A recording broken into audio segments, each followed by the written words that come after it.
Algunos críticos han ido aún más lejos al criticar a Braudel y han hablado de una historia sin seres humanos.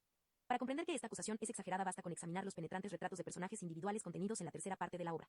Sin embargo, también sería justo considerar que el precio que pagó Braudel por su olímpica visión de las cuestiones humanas para abarcar vastos espacios y largos periodos es una tendencia a disminuir a los seres humanos, una tendencia a tratarlos como insectos humanos, frase reveladora que figura en la discusión de los pobres del siglo XVI. 35.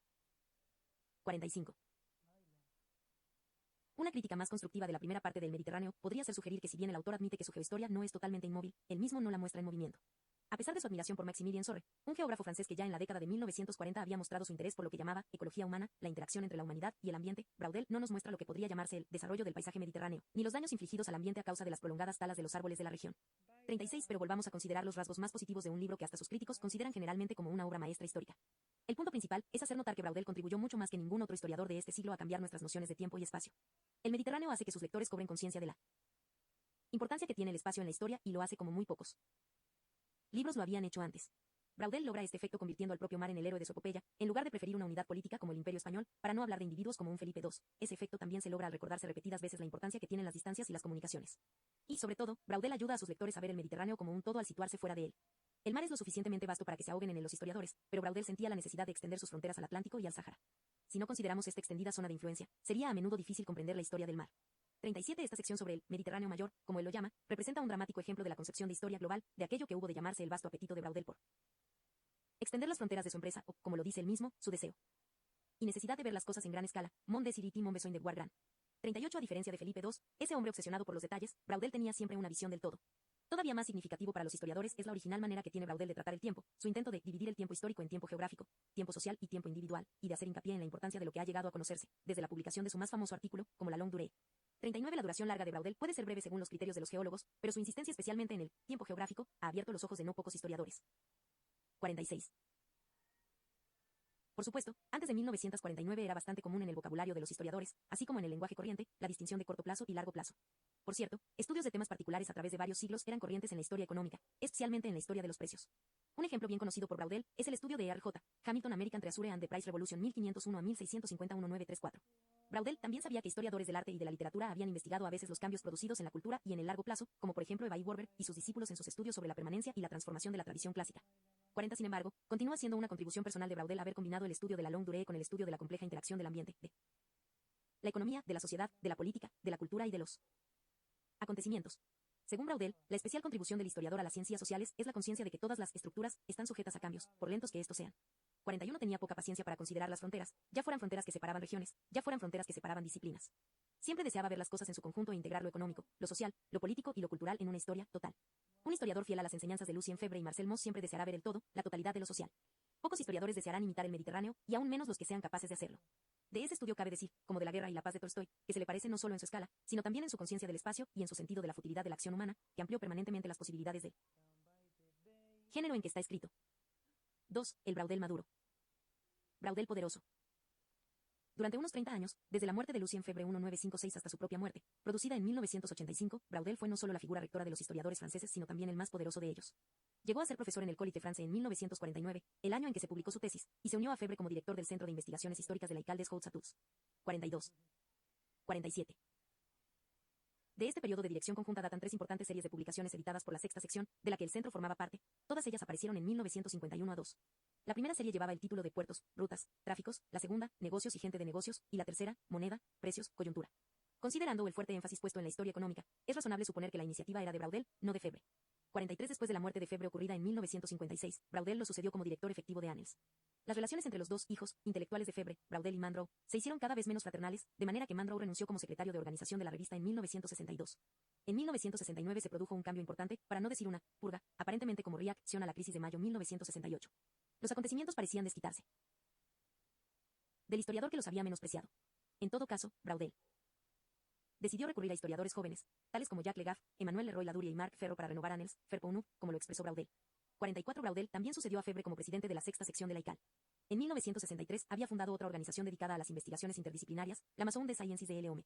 En su momento la sección, el centro y la Maison se mudaron al nuevo edificio del 54 Boulevard Raspail, donde la proximidad con sociólogos y antropólogos del calibre de Claude Lévi-Strauss y Pierre Bourdieu, accesibles en conversaciones de café y para realizar seminarios conjuntos, mantenía y continúa manteniendo a los historiadores de Annales en contacto con las nuevas conclusiones y las nuevas ideas de las disciplinas vecinas. Hombre de maneras dignas y llenas de autoridad, Braudel ejerció gran influencia, aun después de retirarse en 1972. En tanto sus años de actividad oficial, su control de los fondos destinados a investigaciones, publicaciones y nombramientos le daban considerable poder, que él empleaba para promover el ideal de un mercado común de las ciencias sociales, en el que la historia debía ser el socio dominante. 45 Las becas favorecían a jóvenes historiadores de otros países, como Polonia, por ejemplo.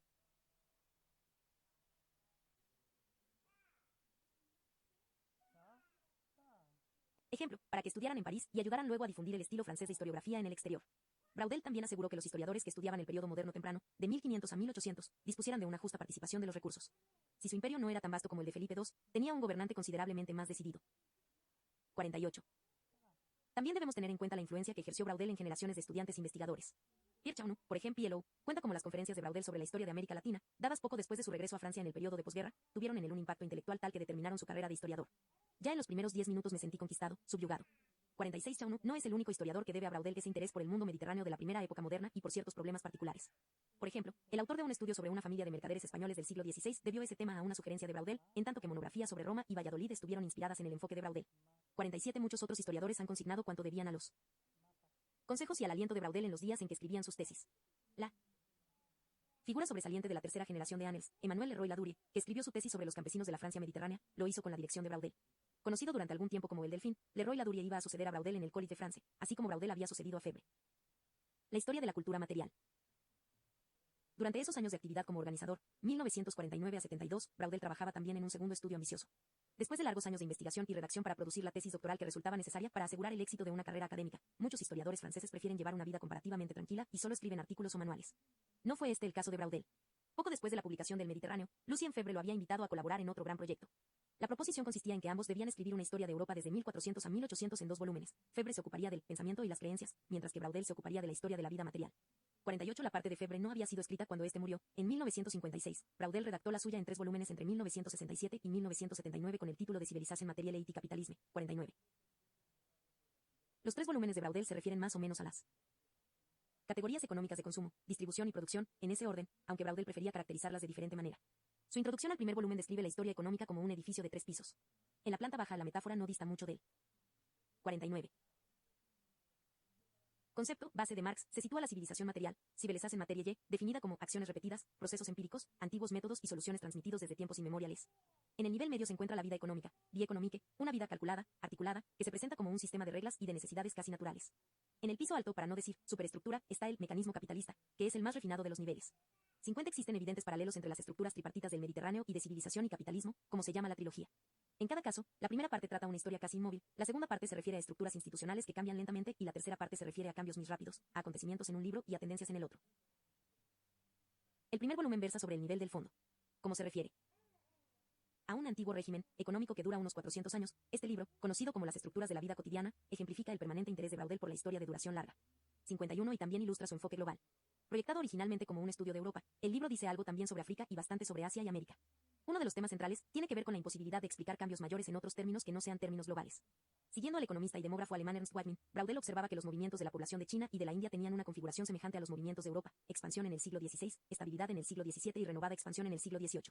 52 Un fenómeno de dimensiones mundiales evidentemente necesita una explicación en la misma escala. Mientras sus discípulos estudiaban las tendencias de la población en el nivel de las provincias o a veces en el de las aldeas, Braudel característicamente intentaba percibir el todo.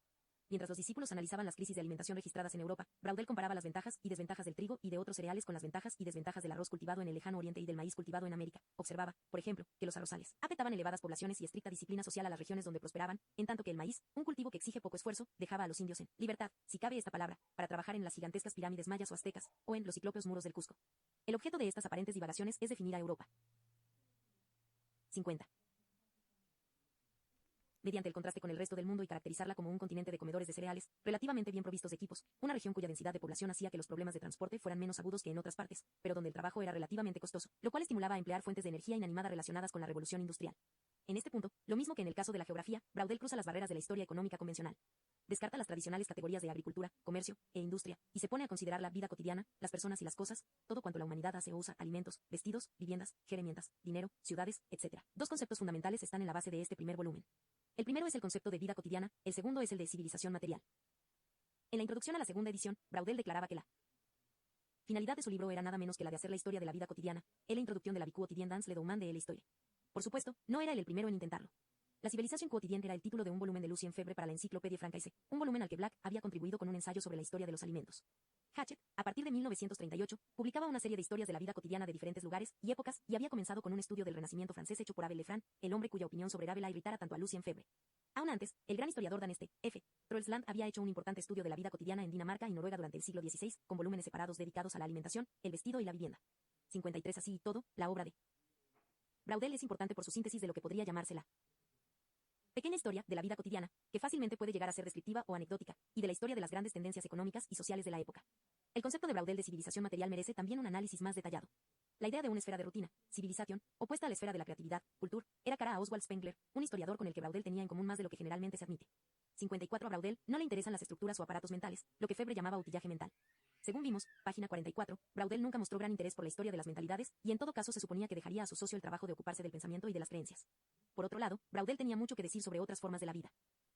51.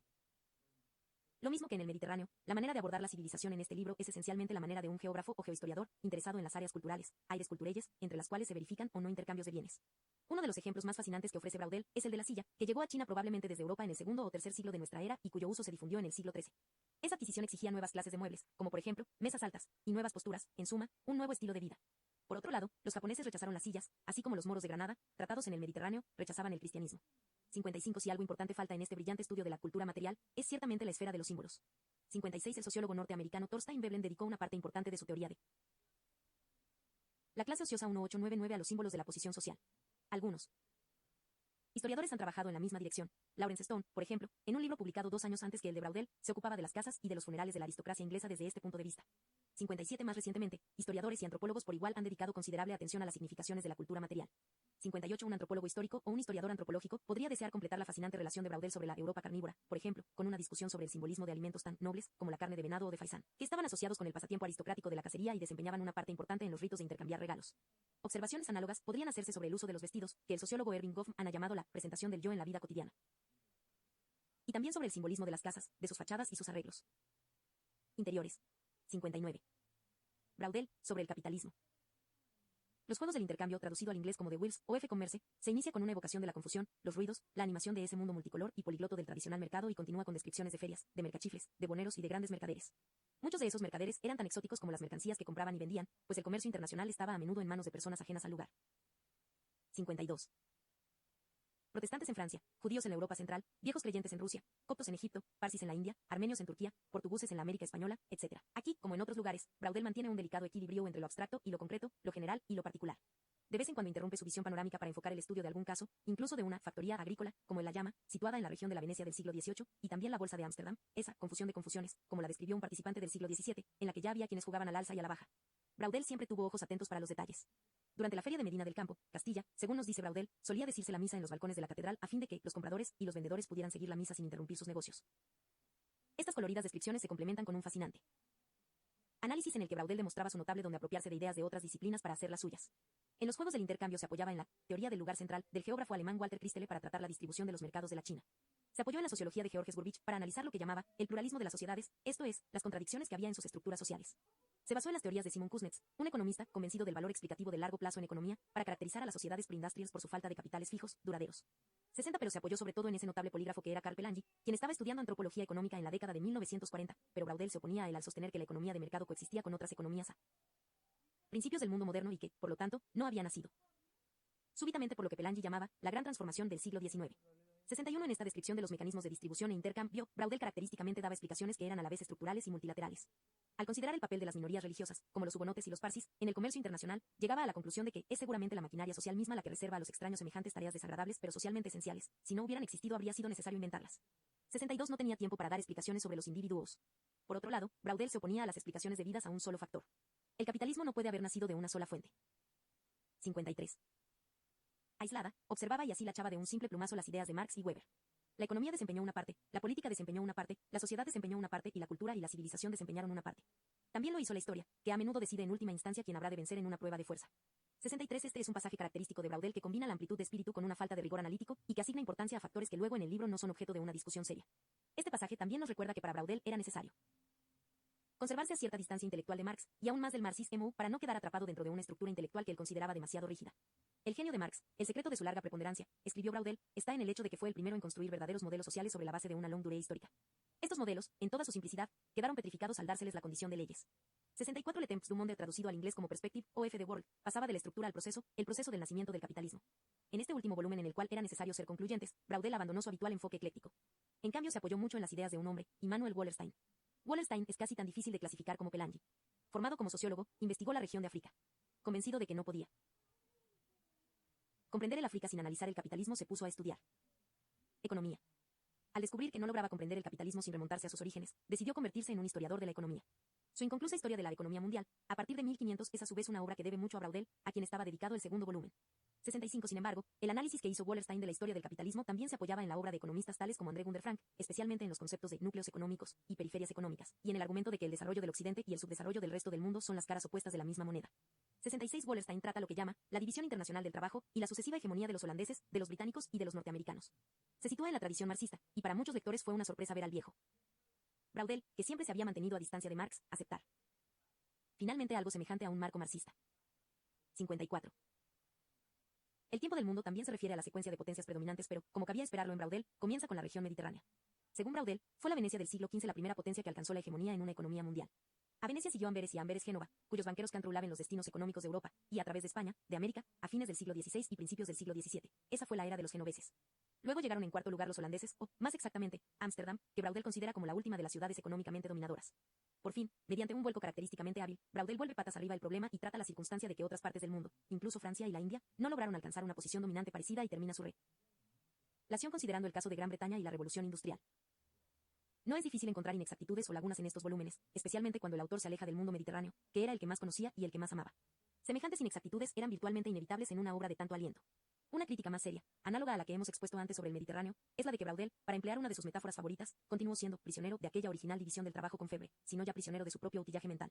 Hasta sus últimos días continuó siendo alérgico, como él mismo dice, a Max Weber y teniendo poco que decir sobre los valores capitalistas, industria, ahorro, disciplina, empresa, etc. Sin embargo, el contraste entre lo que podrían llamarse culturas favorables a la empresa, tales como la República Holandesa y el Japón, y culturas desfavorables a la empresa, tales como España y la China, constituye un contraste llamativo y esas diferencias en cuanto a los valores tienen seguramente importancia en las historias económicas de esos países.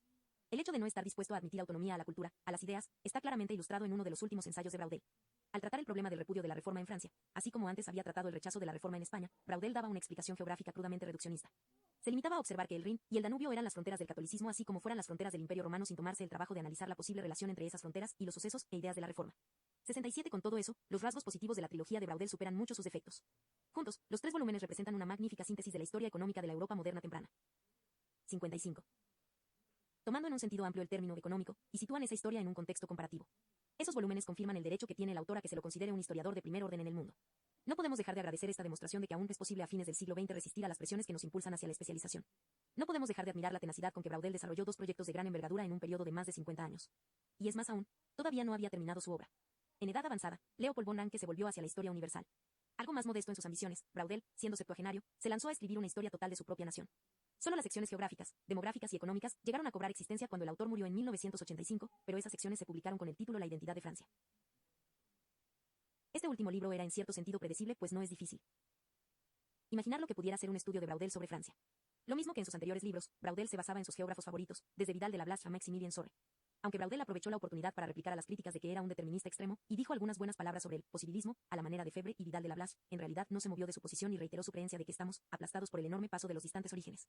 De todas maneras, el primer volumen de este estudio es otra impresionante demostración de la capacidad que tenía Braudel de incorporar el espacio en la historia, de discutir la distancia y las diversidades regionales, por una parte, y las comunicaciones y la cohesión nacional, por otra. Y por supuesto nos mostró su capacidad para describir las cambiantes fronteras de Francia en el periodo muy largo que va de 843 a 1761. 68. Un último tema de la obra de Braudel merece considerarse aquí, las estadísticas. Braudel dio una cálida acogida a los métodos cuantitativos empleados por sus colegas y discípulos. En ocasiones se valió de las estadísticas, especialmente en la segunda edición ampliada de El Mediterráneo, publicada en 1966. Sin embargo, no sería injusto decir que las cifras formaban la parte decorativa de su edificio histórico antes que la parte de su estructura. 69. En cierto sentido, Braudel se resistía a los métodos cuantitativos, así como se resistía a la mayor parte de las formas de historia cultural, pues consideraba la célebre civilización del Renacimiento en Italia de Burckhardt como suspendida en el aire, aerienne. 56. Suspendue. 70. De manera que en cierto modo fue ajeno a las dos disciplinas importantes desarrolladas en esa época por el grupo de Annels, la historia cuantitativa y la historia de las mentalidades. Debemos considerar ahora estas disciplinas. 3. El nacimiento de la historia cuantitativa. A pesar de las realizaciones de Braudel y de su carismática dirección, el desarrollo del movimiento de Annels en los días de Braudel no puede explicarse atendiendo tan solo a sus ideas, a sus intereses y a su influencia. También merecen examinarse los destinos colectivos y las tendencias generales del movimiento. De estas tendencias, la más importante a partir de 1950 o alrededor de la década de 1970 fue seguramente la que dio nacimiento a la historia cuantitativa. Esta revolución cuantitativa, como hubo de llamársela, fue primero visible en el campo económico, especialmente en la historia de los precios. Desde la esfera económica esta historia se difundió a la historia social, especialmente la historia de las poblaciones. Por fin, en la tercera generación, como se verá en el siguiente capítulo, la nueva tendencia penetró en la historia cultural, en la historia de las religiones y en la historia de las mentalidades. 71. La importancia de Ernest Labrousse. Que los historiadores económicos se interesaran por las estadísticas no era nada nuevo. En el siglo XIX se habían llevado a cabo innumerables investigaciones sobre la historia de los precios. 72. A principios de la década de 1930, se registró una explosión de interés por ese tema, indudablemente relacionada con fenómenos tales como la hiperinflación alemana y la gran bancarrota de 1929. En los años 1932 a 3, aparecieron en francés dos importantes estudios. El primero, que Lucien Febvre consideró como un libro que los historiadores debían tener como de cabecera, era Investigaciones sobre el movimiento general de precios. 13. Se trataba de la obra del economista François Simian, el mismo que publicara un resonante ataque contra la historia tradicional 30 años atrás, véase página 19. Las investigaciones se referían a la alternancia en la historia de periodos de expansión, que Simian llamaba fases A, y periodos de contracción o fase B. 74. El segundo estudio importante, modestamente titulado Esbozo del movimiento de precios e ingresos en la Francia del siglo XVIII, era la obra 57. De un joven historiador, Ernest Labrousse. 75. Este era 2 años mayor que Braudel y ejerció gran influencia en los escritos históricos de Francia durante más de 50 años. Considerando la influencia que ejerció en historiadores jóvenes del grupo, muchas de cuyas tesis Labrousse dirigió, podría decirse que este era una figura central de Annels. Pero en otro sentido, Labrousse podría situarse al margen del grupo. Enseñaba en la Sorbona, le interesaba sobre todo la Revolución Francesa, el acontecimiento por excelencia, y, más importante aún, era marxista. 76. Según vimos, ni Febvre ni Black sentían gran interés por las ideas de Karl Marx. A pesar de su socialismo y de su admiración por Jaurès, Febvre era demasiado voluntarista para considerar esclarecedoras las ideas de Marx. En cuanto a Black, a pesar de su entusiasmo por la historia económica, su posición darwiniana lo separaba de Marx. 77. Braudel. Como ya dijimos, debía algo más a Marx, pero solo en sus últimas obras. Con Labrousse el marxismo comenzó a penetrar en el grupo de Annels. Y también comenzaron a penetrar los métodos estadísticos, pues Labrousse estaba inspirado por los economistas Albert Aftalion y François Simian, y se sentía capaz de emprender un estudio rigurosamente cuantitativo de la economía de la Francia del siglo XVIII. La obra se publicó en dos partes, el esbozo 1933, que trataba los movimientos de precios desde 1701 a 1817, y la crisis 1944, que se refería al fin del antiguo régimen. Estos libros, provistos de tablas y gráficos, se ocupan de las tendencias de largo plazo, le mouvement de longue durée, y de ciclos de breve duración, de crisis cíclicas, e interciclos.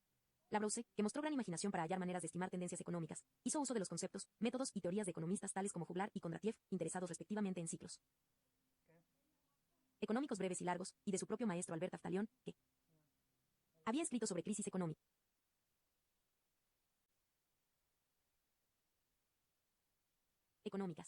Labrousse afirmaba que en la Francia del siglo XVIII una mala cosecha tenía efectos devastadores, pues determinaba una disminución de los ingresos rurales y una decadencia en los mercados rurales para la industria.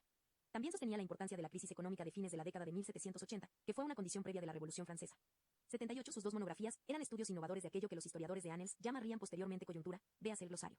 En ocasiones se los criticó por forzar los datos a fin de que se ajustaran al modelo, pero estos historiadores tuvieron una gran influencia.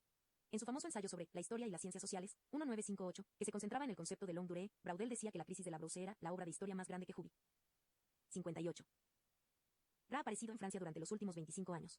79. Asimismo, Pierre Chaunu declaraba que todo el movimiento que tiende hacia la historia cuantitativa en Francia deriva de dos libros que fueron los breviarios de mi generación, El esbozo y la crisis, los libros que Chaunu consideraba hasta más influyentes que el Mediterráneo mismo. 80. De esos libros eran en extremo técnicos, y posteriormente Labrousse publicó relativamente poco. Sin embargo, no era un especialista de mente estrecha. Su interés se extendía más allá de la historia económica del siglo XVIII y llegaba a las revoluciones de 1789 y 1848 y a la historia social de la burguesía europea desde 1700 a 1850. 81. Una vez declaró que no puede haber un estudio de la sociedad sin un estudio de las mentalidades. 82. Labrousse dedicó mucho tiempo a supervisar los trabajos de los estudiantes que se graduaban y merece recordarse como la eminencia gris de Annels, pues desempeñaba el papel del padre José S. Colabo. Grave inadvertido pero indispensable del cardenal Richelieu. Hay motivos para sospechar de la influencia de la Brousse en la segunda edición del Mediterráneo de Braudel, publicada en 1966. Esa edición ponía mayor énfasis en la historia cuantitativa e incluía tablas y gráficos que faltaban en la primera edición. 83 en 1969 Annals comenzó a publicarse en un formato mayor y con más tablas y gráficos que antes.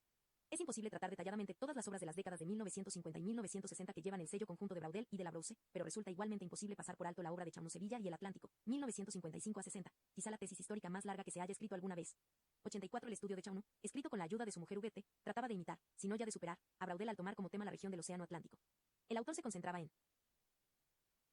aquello que puede medirse, el tonelaje de las mercancías transportadas entre España y el Nuevo Mundo desde 1504 a 1650. Luego, partiendo de esta base, discutía las fluctuaciones más generales del volumen del tráfico y por fin trataba las principales tendencias económicas del periodo, especialmente el paso de la expansión registrada en el siglo XVI, la fase A, como diría Simian, a la contracción, registrada en el siglo XVII, una fase B. Este extenso estudio, que puso en circulación ese famoso par de términos estructura y coyuntura, era a la vez una aplicación al tráfico transatlántico de un método y un modelo desarrollados por la Brousse para la Francia del siglo XVIII y un desafío a Braudel al estudiar un océano, por lo menos desde un punto de vista económico, y al cobrar una visión verdaderamente global de su tema. También es sobresaliente la 59. Larga sección sobre la geografía histórica de la América española. Ninguno como Chaunú, salvo Braudel, tenía tanta conciencia de la importancia del espacio y de las comunicaciones en la historia. 85. Demografía histórica e historia demográfica. Después de la historia de los precios, la historia de las poblaciones fue la segunda gran conquista del enfoque cuantitativo. La historia demográfica nació en la década de 1950 y debe a la conciencia contemporánea de la explosión demográfica mundial tanto como la historia de los precios, nacida en la década de 1930, debe a la gran bancarrota de 1929. El desarrollo de este campo, por lo menos en Francia, fue el trabajo conjunto de demógrafos e historiadores. Louis Henry, por ejemplo, que trabajaba en el Instituto Nacional de Estudios Demográficos, INED, pasó en la década de 1940 del estudio de las poblaciones del presente al estudio de las poblaciones del pasado y desarrolló el método de reconstitución de la familia, al vincular los registros de nacimientos, casamientos y muertes y al investigar una región y un periodo a través de estudios de familias de Ginebra, Normandía y otros lugares. 86 La revista del INED. Population, que comenzó a publicarse en 1946, contenía siempre country. Buciones de historiadores. El primer volumen, por ejemplo, incluía un importante artículo del historiador Jean Meuret. Este elaboró el concepto de crisis de subsistencia, al alegar que en la Francia de la época de Luis XIV estas crisis eran hechos regulares. A un aumento de los precios de los cereales seguía pronto un aumento de la tasa de mortalidad y una caída en la tasa de nacimientos. Luego se producía una gradual recuperación hasta la crisis siguiente. 87 Las ideas de este artículo están en la base de una serie de estudios regionales posteriores, a partir del de Goubert sobre el bovaisis. Lo mismo que la Brousse, Mauret era un historiador que tuvo para el movimiento de Annals en las décadas de 1940 y 1950 una importancia mucho mayor de lo que podría sugerir su relativamente escasa obra publicada. Su monumento es el trabajo de sus discípulos. La demografía histórica pronto quedó oficialmente vinculada con la historia social. En 1960, la sexta sección fundaba una nueva serie histórica, demografía y sociedades, que publicó una importante serie de monografías sobre historia regional. La importancia de la historia regional y de la historia serial. Una de las primeras publicaciones de la serie, Demografía y Sociedades, fue la tesis de Pierre Goubert sobre Bouvat y el bovaisis. Como Chaunú, Goubert dividió su estudio en dos partes tituladas Es 60. Iruclura y coyuntura. La segunda parte se refiere a fluctuaciones de largo plazo y de corto plazo en los precios, la producción y la población durante un largo siglo XVII que va desde 1600 a 1730. Se trata de una ilustración regional de la fase B de Simian. La justaposición que hace Goubert de los movimientos de precios y poblaciones muestra las consecuencias humanas de los cambios económicos. La importancia de la primera parte consiste en integrar la demografía histórica en la historia social de una región. Goubert hizo un cuidadoso estudio de las tendencias de la población en varias aldeas del bovaisis, como por ejemplo Auneuil y Breteuil. Llegó a conclusiones semejantes a las de Meuret sobre la persistencia de un viejo régimen demográfico, marcado por crisis de supervivencia aproximadamente cada 30 años hasta mediados del siglo XVIII, y hacía notar que los aldeanos se ajustaban a los duros tiempos casándose más tarde de lo que solían hacerlo, con lo cual daban a las esposas menos años para engendrar hijos. Sin embargo, Goubert hizo algo más que demostrar la importancia que tenía para el bovaisis lo que se estaba conviniendo en la interpretación ortodoxa de la recesión y de la crisis demográfica durante el siglo XVII. Goubert puso considerable énfasis en lo que llamaba demografía social, es decir, en el hecho de que las posibilidades de supervivencia, por ejemplo, diferían de un grupo social a otro. Llamó su estudio una contribución a la historia social, una historia de todo el mundo, no solo de los ricos y de los poderosos, posición que Goubert reiteró en una obra posterior, Luis XIV y 20 millones de franceses 1966. Las partes más interesantes del libro, por lo menos a mi juicio, son los capítulos sobre sociedad urbana y sociedad rural, sobre el mundo de la producción textil de Bouvat, por ejemplo, o sobre los campesinos, los ricos, los de posición mediana y los pobres. Este cuidadoso estudio de las diferencias sociales y las jerarquías sociales que Goubert desarrolló posteriormente en un ensayo sobre el campesinado del siglo XVII de toda Francia, constituye un valioso correctivo de cualquier visión simplista de la sociedad del antiguo régimen. 88 El análisis social de Goubert, por rico que sea, dista mucho de ser una historia total. El problema de la mentalidad burguesa solo se trata brevemente, pero, como el autor lo admite al comienzo, la religión y la política quedan sin discutir. De manera análoga, la mayor parte de las monografías regionales de las décadas de 1960 y 1970 hechas según el estilo de Annals, una extraordinaria realización colectiva, se limitaban prácticamente a la historia económica y social, además de contener introducciones geográficas, según el modelo de Braudel. Goubert dedicó su tesis a la Brousse, cuya acción detrás de la escena 61. Río queda revelada por las expresiones de reconocimiento contenidas en algunos de los estudios regionales más distinguidos de la segunda y de la tercera generaciones de Annals, desde la Cataluña de Pierre Vilar al Languedoc de Emmanuel Leroy Ladurie y la Provenza de Michel Bobelle. 89 estos estudios, que no son tanto copias de un modelo como variaciones individuales sobre un grupo de temas, constituyeron la realización más notable de la Escuela de Annales durante la década de 1960. En este particular se asemejan a las monografías regionales de la Escuela Geográfica Francesa de 50 años atrás, como la monografía de Demangeon sobre Picardía, la adhesión sobre Normandía, etc. 90 estos estudios también marcan el establecimiento de Annales en las provincias y en universidades tales como las de Caen, Irén, Lyon y Tolosa. En términos generales, los estudios regionales combinaban las estructuras de Braudel, la coyuntura de la Brousse y la nueva demografía. Histórica. La sociedad rural de la Francia moderna temprana fue estudiada en el nivel provincial en Borgoña, en Provenza, en el Languedoc, en la isla de Francia, en Saboya, en Lorena. 91 había también un puñado de monografías sobre ciudades modernas, no solo de Francia, Amiens, Lyon, Caen, Rouen, Burdeos, sino también de otros lugares del mundo mediterráneo, Roma, Valladolid, Venecia.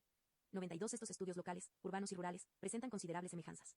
Tienden a dividirse en dos partes, estructuras y coyuntura, y a contar principalmente con fuentes que suministran datos bastante homogéneos de una clase que puede disponerse en series de largo plazo, como las tendencias de los precios o las tasas de mortalidad. De ahí el nombre de historia serial, histoire serielle, dado frecuentemente a esta manera de abordar la historia. 93 Considerando estas tesis, puede uno comprender la observación de Leroy-Ladurie de que la revolución cuantitativa transforma completamente el oficio del historiador en Francia. 94. La mayor parte de estos estudios locales estaba dirigida por Braudel o por la Brousse y casi todos ellos se refieren al periodo moderno temprano. Sin embargo, hay excepciones a las dos reglas. El medievalista Georges Duby fue uno de los primeros en escribir monografías regionales referentes a la propiedad, a la estructura social y a las familias aristocráticas de la región de los alrededores de Macken durante los siglos XI y XII. El trabajo de Duby fue supervisado por un ex colega de Black, Charles Perrin, y estuvo inspirado en la geografía histórica. 95 El Limousin del siglo XIX fue también estudiado según el estilo de Annales en un volumen que comenzaba con la geografía de la región, continuaba describiendo estructuras económicas, sociales y mentales, y concluía. 62. Con un análisis sobre las actitudes políticas y una descripción de los cambios a través del tiempo. 96 Aún en el caso de los estudios de la Edad Moderna temprana, sería errado presentar la escuela o el círculo de Annales como si estuviese completamente aislada de otros historiadores. 97 El caso más notable de hombre extraño a este círculo fue Roland Mousnier, que influyó en la dirección de las investigaciones sobre el periodo moderno temprano tanto como Braudel y la Brousse. Mousnier publicaba sus artículos en la Revue Historique, no en Annales.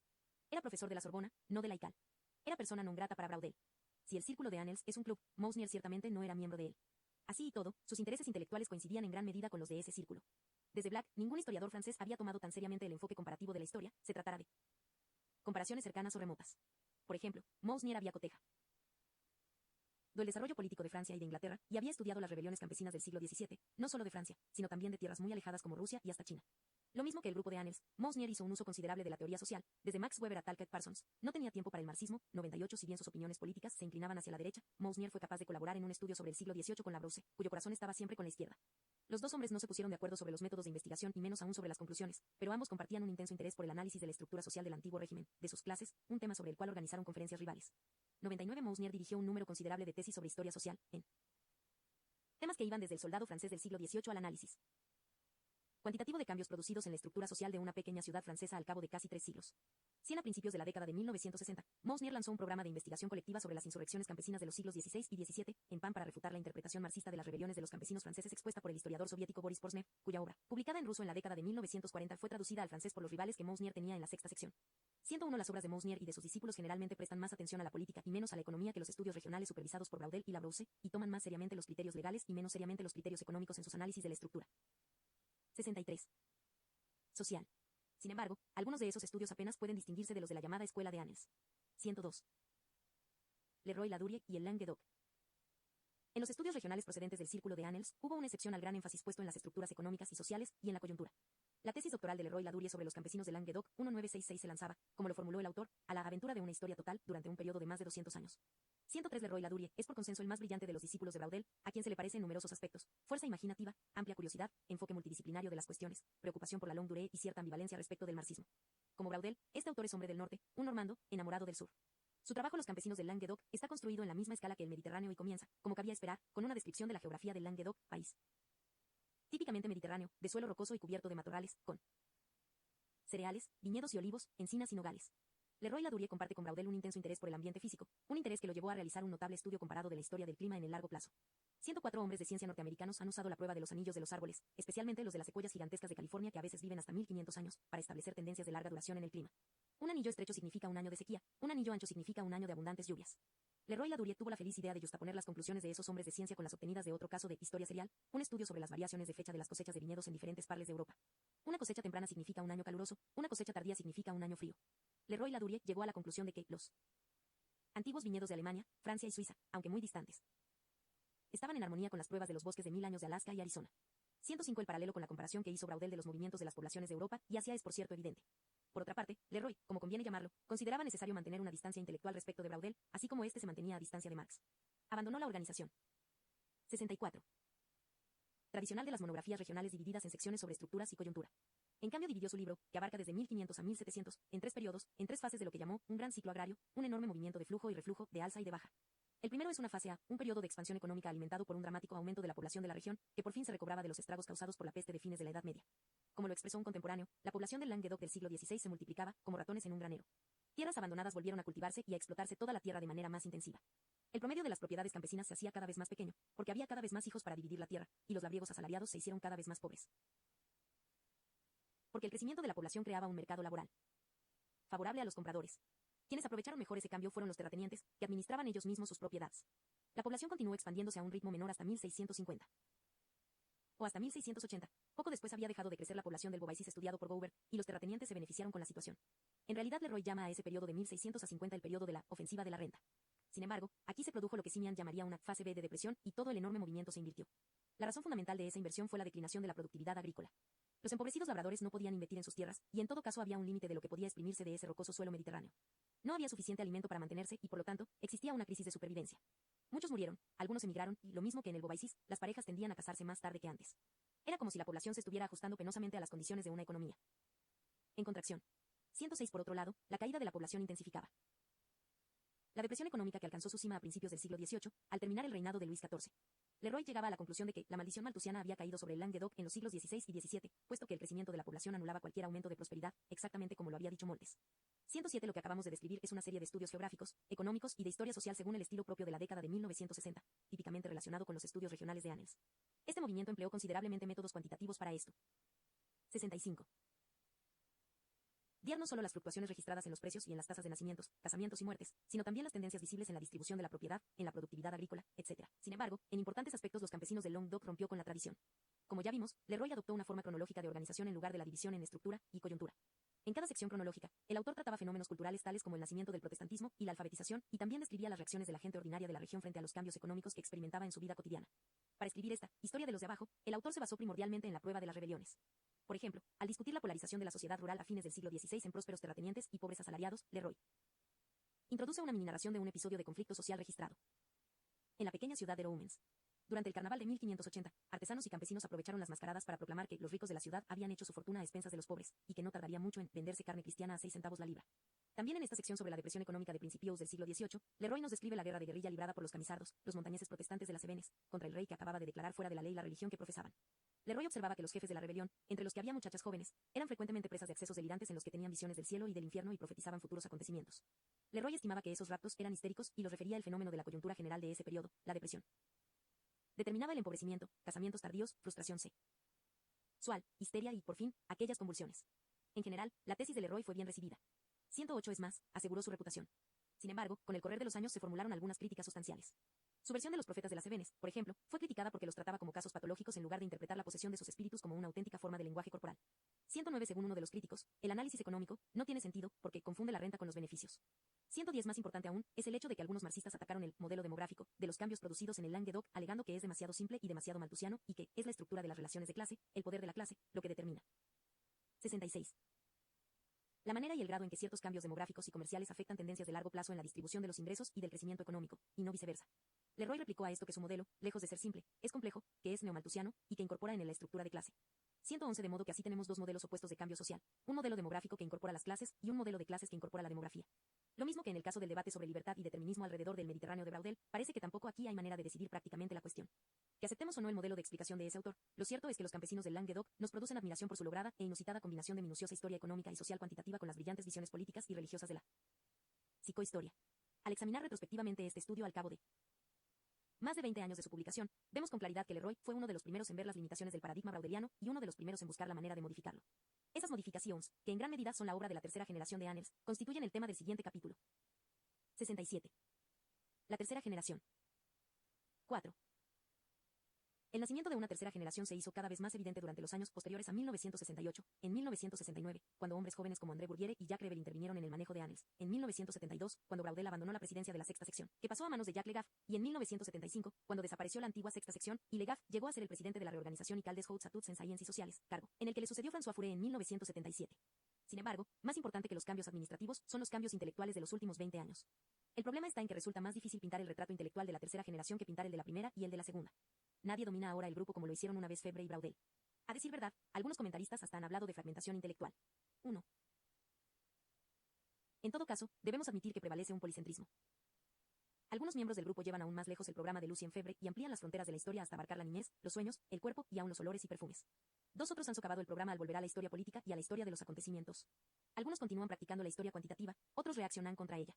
La tercera generación es la primera que comprende a mujeres, principalmente a Christiane Clapis, que trabaja estudiando la historia de la familia en la Toscana de la Edad Media y del Renacimiento, Ariette Farr, que estudia el mundo social de las calles del París del siglo XVIII, Mona Sof, la autora de un conocido estudio sobre festivales durante la Revolución Francesa, y Michele Perú, que ha escrito sobre la historia del trabajo y la historia de las mujeres. Tres feministas criticaron a veces a historiadores anteriores de Annals por dejar a las mujeres fuera de la 68. Historia o más exactamente, puesto que esos historiadores evidentemente mencionaban a las mujeres de vez en cuando, desde Margarita de Navarra a las llamadas brujas, por no aprovechar oportunidades para incorporar más plenamente en la historia a las mujeres. 4. Sin embargo, en la tercera generación esta crítica se iba haciendo cada vez menos válida. A decir verdad, Georges Duby y Michele Perú están empeñados en organizar una historia de las mujeres en varios volúmenes. Esta generación de Annals está mucho más abierta que las anteriores a ideas procedentes del exterior. Varios de sus miembros han pasado un año o más en los Estados Unidos, en Princeton, Ithaca, Madison o San Diego. A diferencia de Braudel, hablan y escriben en inglés. Cada una a su manera, esas personas han tratado de realizar una síntesis de la tradición de Annals y las corrientes intelectuales norteamericanas como la psicohistoria, la nueva historia económica, la historia de la cultura popular, la antropología simbólica, etc. Historiadores que se identifican con el movimiento de Annals están todavía tanteando nuevas maneras de abordar la historia, como trataremos de mostrar en este capítulo. Así y todo, el centro de gravedad de la historiografía ya no es París, como lo fue seguramente entre las décadas de 1930 y 1960. Análogas innovaciones se están produciendo más o menos simultáneamente en diferentes partes del globo. La historia de las mujeres, por ejemplo, se ha estado cultivando no solo en Francia sino también en los Estados Unidos, en Gran Bretaña, en los Países Bajos, en Suecia, en Alemania Occidental y en Italia. La historia general de las mujeres proyectada por Georges Duby y Michele Perú se escribe, no para una editorial francesa, sino para la casa Leterse. ¿Hay más de un centro de innovaciones o no hay un centro en absoluto? En las páginas que siguen, he de concentrarme en tres temas principales: el redescubrimiento de la historia de las mentalidades, el intento de emplear métodos cuantitativos en la historia de la cultura y por fin la reacción contra dichos métodos, reacción que puede tomar la forma de una antropología histórica, o de un retomo a lo político, o de un renacimiento del género narrativo. Desgraciadamente el precio que hay que pagar por esta decisión es excluir una buena parte de interesantes trabajos, especialmente la contribución a la historia de las mujeres que están haciendo Farr, Clapis, Perú y otros. Sin embargo, esta concentración es la única manera de impedir que este capítulo resulte tan fragmentado como se dice que está el grupo de Annals. 69. 1. Desde el sótano al desván. En la generación de Braudel, como vimos, la historia de las mentalidades y otras formas de historia cultural no quedaron enteramente descuidadas, pero se las relegaba al margen de la acción de Annals. Sin embargo, en las décadas de 1960 y 1970 se produjo un importante cambio de interés. La trayectoria intelectual de más de un historiador de Annals pasó de la base económica a la superestructura cultural, pasó del sótano al desván. 5. ¿Por qué se produjo este cambio? El desplazamiento del interés fue en parte, estoy seguro de ello, una reacción contra Braudel que también formaba parte de una reacción mucho más amplia contra cualquier forma de determinismo. Fue realmente un hombre de la generación de Braudel quien llamó la atención pública sobre la historia de las mentalidades en un notable, casi sensacional, libro que publicó en 1960. Philippe Ariès era un historiador aficionado, un historien de dimanche, como él mismo se caracterizaba, un historiador que trabajaba en un instituto de frutas tropicales y dedicaba sus ratos de ocio a la investigación histórica. Formado como demógrafo histórico, Ariès llegó a rechazar el enfoque cuantitativo, así como rechazó otros aspectos del moderno mundo industrial y burocrático. Su interés se enderezó hacia la relación que hay entre naturaleza y cultura, hacia las maneras en que una determinada cultura concibe y experimenta fenómenos naturales tales como la muerte y la niñez. En su estudio sobre familias y escuelas del antiguo régimen, Ariès sostenía que la idea de niñez, o más exactamente el sentido de la infancia, le sentiment de l'enfance, no existía en la Edad Media. El grupo de edad que nosotros llamamos los niños, era más o menos considerado como si sus miembros fueran animales hasta cumplir los 7 años y más o menos como adultos en miniatura posteriormente. Según Ariès, la niñez fue descubierta en Francia aproximadamente en el siglo XVII. En esa época, por ejemplo, se comenzó a vestir a los niños con ropas especiales, como el manto o la túnica para los más pequeños. Cartas y diarios de ese periodo documentan el creciente interés de los adultos por la conducta de los niños, y a veces los adultos intentaban reproducir el habla infantil. Ariès también se apoyó en pruebas iconográficas, tales como el número cada vez mayor de retratos de niños, para afirmar que la conciencia de la niñez como una fase del desarrollo humano se remonta a principios del periodo moderno, pero no más allá.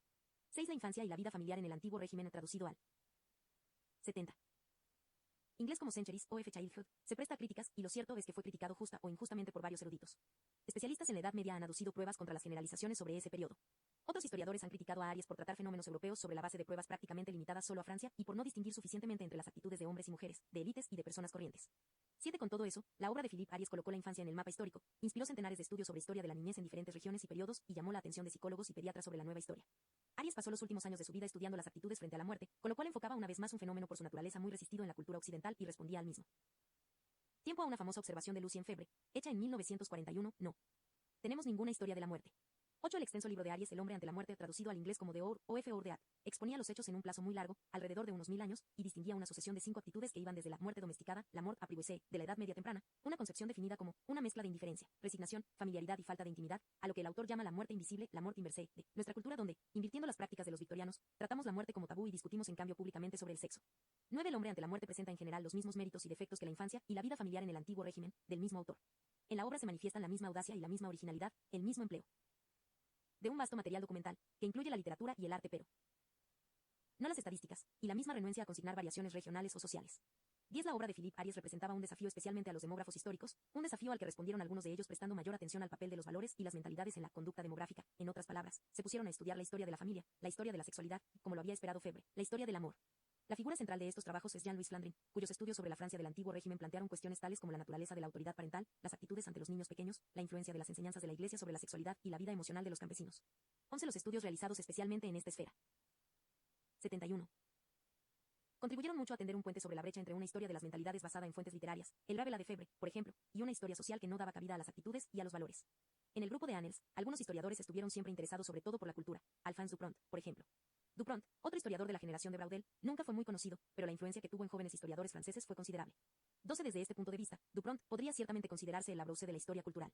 Su tesis doctoral, que despertó la atención favorable de Braudel a causa de su preocupación por las actitudes inconscientes, estudiaba el concepto de una cruzada como un caso de sacralización, como una guerra santa para alcanzar la posesión de lugares sagrados. 13. Más recientemente este autor ha puesto atención en las peregrinaciones concebidas como una busca de lo sagrado y un ejemplo de sensibilidad colectiva, a sedes de fuerza cósmica, tales como Lourdes o Rocamadour. Su interés por los lugares sagrados ha inspirado a algunos de sus discípulos a investigar los cambios producidos en el trazado de las iglesias y la significación simbólica de esos cambios. Dupont combina su interés por los grandes temas como lo sagrado con la precisión en cuanto al inventario o la cartografía o las imágenes milagrosas. Durante toda su vida, Dupont trabajó por aproximar la historia de la religión y la psicología, la sociología y la antropología. 14. La figura rectora en la psicología histórica a la Febre fue el hoy fallecido Robert Mandrou. 15. Poco después de la muerte de Febre, Mandrou encontró entre los papeles de este un fichero de notas para un libro no escrito que habría de continuar el estudio sobre Rabelais al considerar el nacimiento de la mentalidad francesa moderna. Mandrou decidió proseguir el trabajo de su maestro y publicó su introducción a la Francia moderna con el subtítulo de Un ensayo de psicología histórica, 1500 a 1640, que incluía capítulos sobre la salud, las emociones y las mentalidades. 16. Poco después de la publicación de este libro se produjo la ruptura entre Mandrou y Braudel. Cualesquiera que hayan sido las razones personales de la ruptura, lo cierto es que esta se produjo durante un debate sobre el futuro del movimiento de Annels. En ese debate, Braudel se manifestó favorable a las innovaciones, en tanto que Mandrou defendió la herencia de Febre, lo que él llamaba el estilo original, Annels première manière, en el que la psicología histórica o la historia de las mentalidades tenía una parte importante. Mandrou siguió esta línea escribiendo un libro sobre cultura popular de los siglos XVII y XVIII. Continuó trabajando en la misma dirección. 72. Con un estudio sobre magistrados y brujos de la Francia del siglo XVII, con el subtítulo de Un análisis de psicología histórica. 17. Ambos temas, la cultura popular y la hechicería, rápidamente captaron el interés histórico en ese momento. Jean de Luméau, que había comenzado su carrera como historiador económico y social, cambió su interés y pasó de la producción de alumbre en los estados papales a los problemas de la historia de la cultura. Su primer paso fue en dirección de la historia de la Reforma y de la llamada descristianización de Europa. Más recientemente, de Luméau se volvió hacia la psicología histórica en el sentido que daba a esta expresión Febre y escribió una ambiciosa historia de los miedos y la culpabilidad en el occidente. Distinguió los miedos de la mayoría al mar, a los espectros, a la peste y al hambre, y los miedos de la cultura dominante, a Satanás, a los judíos, a las mujeres y especialmente a las brujas. 18. Psicohistoria. Dicho sea de paso, de Luméau hizo un uso cauteloso de las ideas de psicoanalistas tales como Wilhelm Reich y Efram. Había sido precedido en esta dirección por Emmanuel Leroy-Ladurie, cuya obra Los campesinos del Languedoc, 1966, tratada en el capítulo anterior, incluía en su bibliografía obras de Freud mezcladas con un estudio de los precios de los cereales en Tolosa y un análisis de la estructura de clases moderna. Leroy describió el carnaval de los romanos como un psicodrama que daba acceso directo a las creaciones del inconsciente, tales como fantasías de canibalismo, e interpretó las convulsiones proféticas de los camisardos atribuyéndolas a la histeria. Como él mismo fue el primero en admitirlo, Cavalier y Massel, los jefes de la rebelión, no pueden ser invitados a extenderse en el diván de algún hipotético psicoanalista historiador. Uno solo puede observar ciertos rasgos evidentes que realmente se encuentran en casos similares de histeria. 19. Asimismo, Roy consideró un aspecto, antes pasado por alto de los procesos de hechicería, la acusación de que las brujas habían causado la impotencia de sus víctimas haciendo un nudo durante la ceremonia nupcial, un rito que Leroy interpretó persuasivamente como castración simbólica. 20 otros miembros del grupo de Annels se estaban moviendo en una dirección parecida, especialmente Alain Besançon, un especialista en la Rusia del siglo XIX, que escribió en Annels un largo ensayo sobre las posibilidades de lo que él llamaba historia psicoanalítica. Besançon trató de poner en práctica esas posibilidades en un estudio de padres e hijos. El estudio se concentraba en dos zares, Iván el Terrible y Pedro el 73. Grande, el primero de los cuales dio muerte a su hijo mientras que el segundo condenó a su hijo a muerte. 21. Lucien Febvre había tomado sus ideas sobre psicología de Blondel y de Warren. Besançon, Leroy-Ladurie y de Luméau tomaron las suyas principalmente de Freud y de los freudianos o neofreudianos. La psicohistoria de estilo norteamericano, orientada hacia el estudio de individuos, se había por fin encontrado con la psychologie historique, orientada hacia el estudio de los grupos, aunque ninguna de las dos corrientes llegaba a formular síntesis. Las ideologías y la imaginación social. Sin embargo, la tendencia principal corría en una dirección bastante diferente. Dos de los más distinguidos representantes de la historia de las mentalidades a principios de la década de 1960 eran los medievalistas Jacques Le Goff y Georges Duby. Le Goff, por ejemplo, publicó un famoso artículo en 1960 sobre tiempo de los mercaderes y tiempo de la Iglesia en la Edad Media. 22 En su estudio del problema de la incredulidad en el siglo XVI, Lucien Febvre había tratado lo que llamaba el impreciso o flotante sentido del tiempo en un periodo en que la gente ni siquiera sabía a veces su edad exacta y medía el día, no por relojes, sino por la trayectoria del sol. 23 Le Goff afinó las generalizaciones de Febvre, que eran bastante imprecisas, y abordó el conflicto entre los supuestos del clero y los supuestos de los mercaderes. Su contribución más importante a la historia de las mentalidades o la historia de la imaginación medieval, el imaginaire medieval, como ahora la llama, se elaboró 20 años después con el nacimiento del purgatorio, una historia de las cambiantes representaciones del más allá. Le Goff afirmaba que el nacimiento de la idea de purgatorio formaba parte de la transformación del cristianismo feudal y que había conexiones entre los cambios intelectuales y los cambios sociales. Al mismo tiempo insistía en la mediación de las estructuras mentales, de los hábitos de pensamiento o del aparato intelectual, en otras palabras, de las mentalidades, y observaba el surgimiento durante los siglos XII y XIII de nuevas actitudes frente al tiempo, al espacio y a los números, e incluso frente a lo que Le Goff llamó llevar los libros del más allá. 24 En cuanto a Georges Duby, este aseguró su reputación como historiador económico y social de la Francia medieval. Su tesis, publicada en 1953, se refiere a la sociedad de la región de Macken. A esta tesis siguió un sustancial trabajo de síntesis sobre la economía social del Occidente medieval. Estos estudios se sitúan aproximadamente en la 74.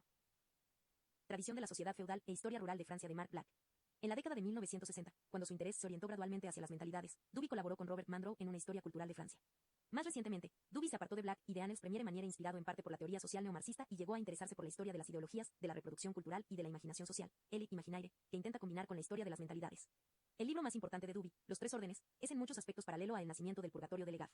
En él se investiga lo que el autor llama las relaciones entre lo material y lo mental en el curso del cambio social, mediante el estudio de un caso, el de la representación colectiva de la sociedad dividida en tres grupos, los sacerdotes, los caballeros y los campesinos.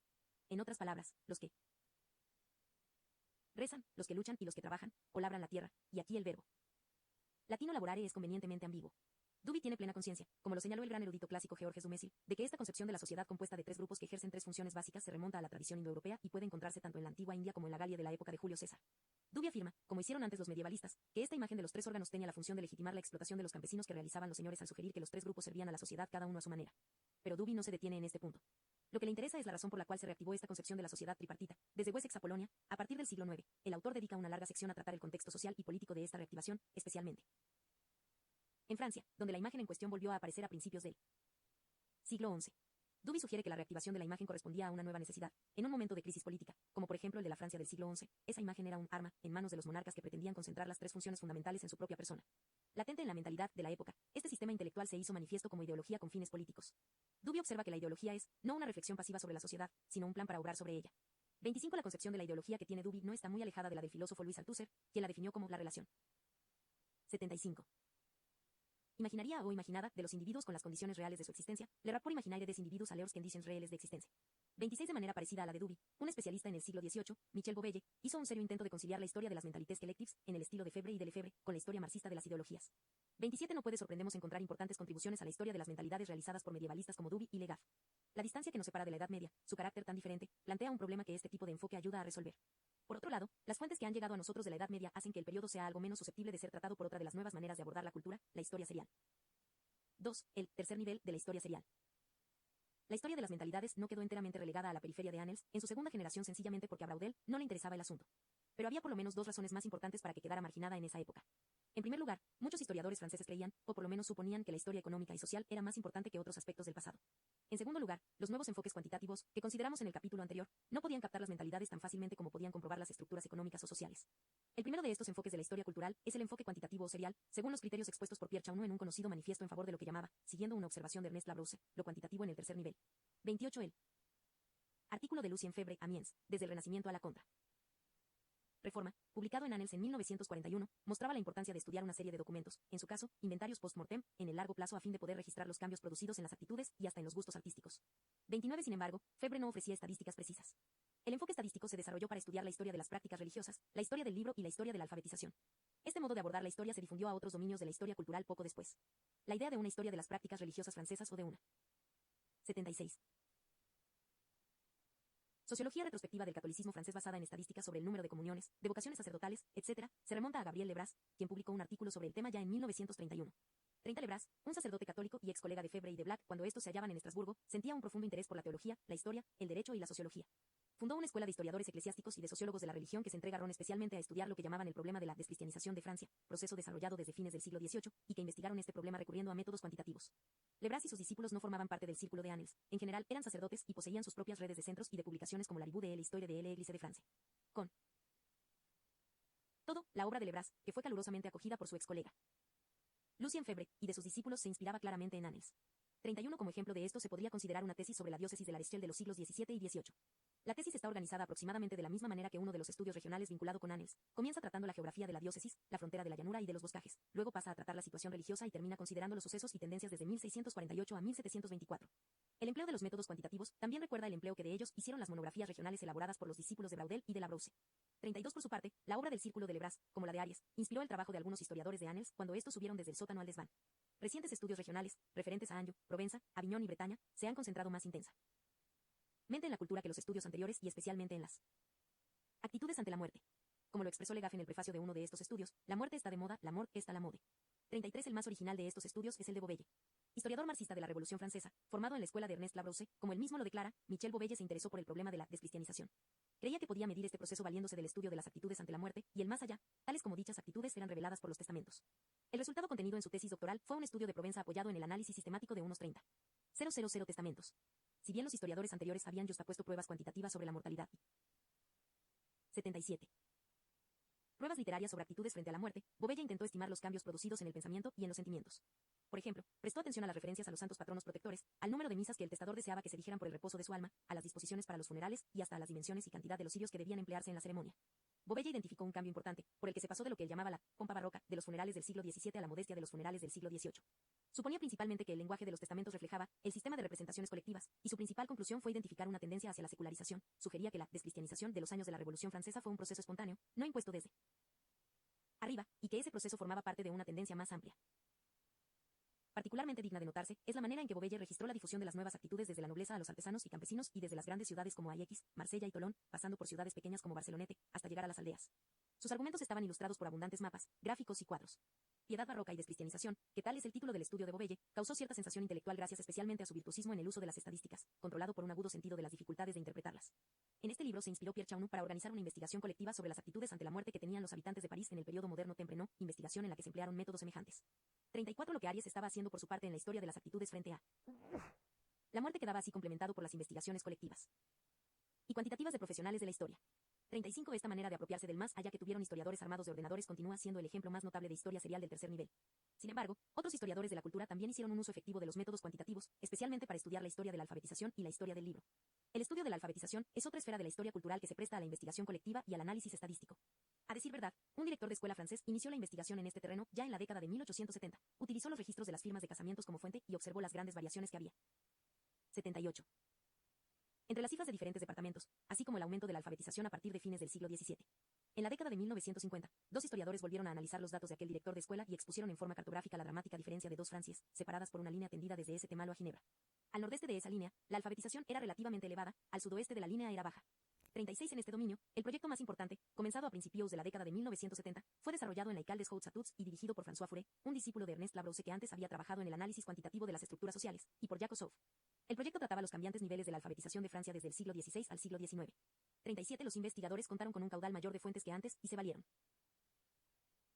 de los censos y de las estadísticas del ejército sobre los reclutas, de manera que estuvieron en condiciones de afirmar, y no ya de suponer, la relación que existía entre la capacidad de firmar con el nombre de uno y la capacidad de leer y escribir.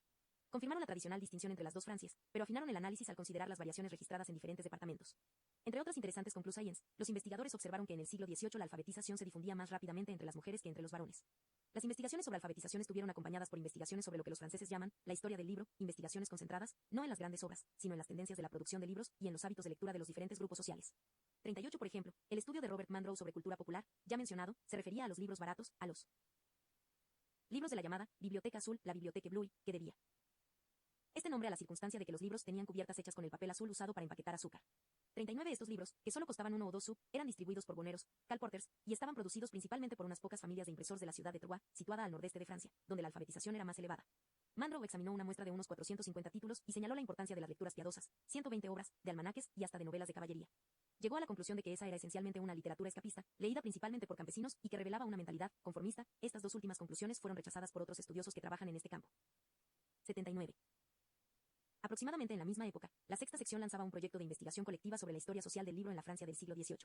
40. Sin embargo, la figura clave de la historia del libro es otro de los colaboradores de Febre, Henry Jean Martin, de la Biblioteca Nacional.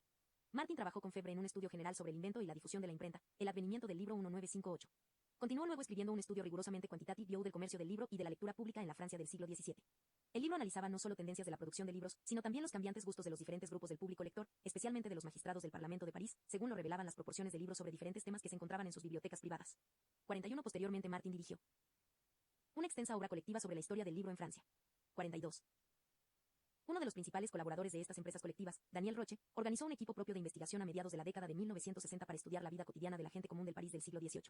En el libro que surgió de esta investigación colectiva, El pueblo de París 1981, se dedicaba un sustancial capítulo a la lectura popular, y se llegaba a la conclusión de que leer y escribir desempeñaban una parte importante en la vida de algunos grupos pertenecientes a las clases inferiores, especialmente los sirvientes. 43. Sin embargo, el rasgo más notable del pueblo de París consistía en situar este análisis de la lectura dentro del marco de un estudio general de la cultura material de los parisienses corrientes. Trátase de un estudio de historia serial basado esencialmente en inventarios post-mortem, lleno de detalles sobre los vestidos y los muebles de las personas fallecidas. Detalles que Roche interpreta con gran habilidad para trazar un cuadro de la vida cotidiana. Más recientemente aún ha escrito una historia social del vestido de la Francia moderna temprana, y aquí también combina su interés por la antropología histórica, característico de la tercera generación, con los métodos más rigurosos de su antiguo maestro, Ernest Labrousse. 44. 3. Reacciones: la antropología, la política, la narración. El enfoque cuantitativo de la historia en general, y el enfoque cuantitativo de la historia de la cultura en particular, pueden evidentemente criticarse por considerarse reduccionistas. En términos generales, lo que se puede medir no es lo que importa. Los historiadores quantitativos. 80. Vos pueden contar el número de firmas que figuran en los registros de casamientos, los libros contenidos en bibliotecas privadas, los que comulgaron en Pascua, las referencias hechas a la corte celestial, etc. Pero el problema está en saber si esas estadísticas son indicadores confiables de la alfabetización, de la piedad o de lo que el historiador quiere investigar. Algunos historiadores han abogado por la confiabilidad de sus cifras, otros la supusieron. Algunos se valieron de otros tipos de prueba para prestar significación a sus estadísticas, otros no lo han hecho. Algunos han recordado que están considerando personas reales, otros parecen haberlo olvidado. Toda evaluación de este movimiento debe distinguir entre pretensiones modestas y pretensiones extremas del método, y también entre las maneras en que ha sido empleado, con crudeza o con sensatez. A fines de la década de 1970 se habían hecho evidentes los peligros de este tipo de historia. En realidad, se registró una especie de reacción general contra el modo cuantitativo de abordar la historia. Aproximadamente en la misma época hubo una reacción más general contra mucho de lo defendido por Annels, especialmente contra el predominio de la historia social y estructural.